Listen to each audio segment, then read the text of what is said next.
Bonjour à tous.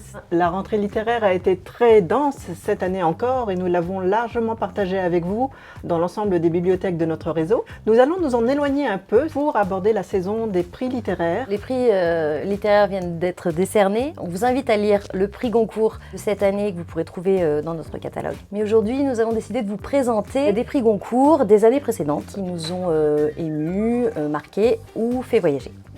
Pour commencer, j'aimerais vous présenter le prix Goncourt 2004, Le Soleil d'Escorta, écrit par Laurent Godet. Alors si vous n'avez jamais lu Laurent Godet, je vous le recommande fortement, les romans de ce fabuleux conteur d'histoire qui nous emmène avec le Soleil d'Escorta dans le sud de l'Italie, la famille d'Escorta qui vit depuis toujours dans la honte puisque leur lignée s'est fondée sur un drame inavouable. Cette famille va réussir, grâce à la puissance des liens familiaux et à la fierté d'être un Scorta, à retrouver sa dignité et un peu de bonheur malgré tout. C'est un livre magnifiquement écrit, avec des phrases courtes qui nous embarquent dès la première page et qui ne nous lâchent plus jusqu'à la fin. J'avais été très marquée par cet ouvrage, je vous le recommande vivement. Je vous précise que nous possédons le Soleil d'Escorta en deux versions. La version originale, publiée chez Actes Sud, mais également la version en caractère élargi.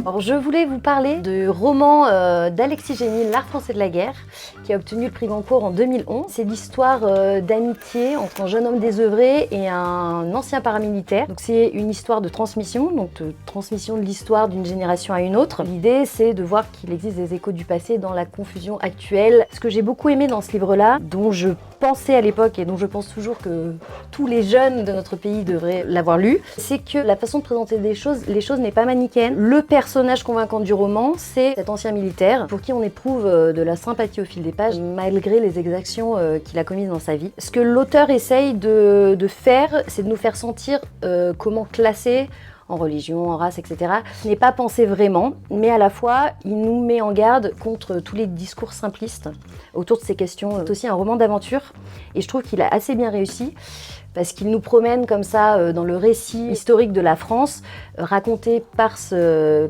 héros. Ça nous fait voyager, traverser l'histoire, et c'est aussi ce qu'on attend d'un roman. À bientôt pour une prochaine sélection de nos coups de cœur. Au revoir.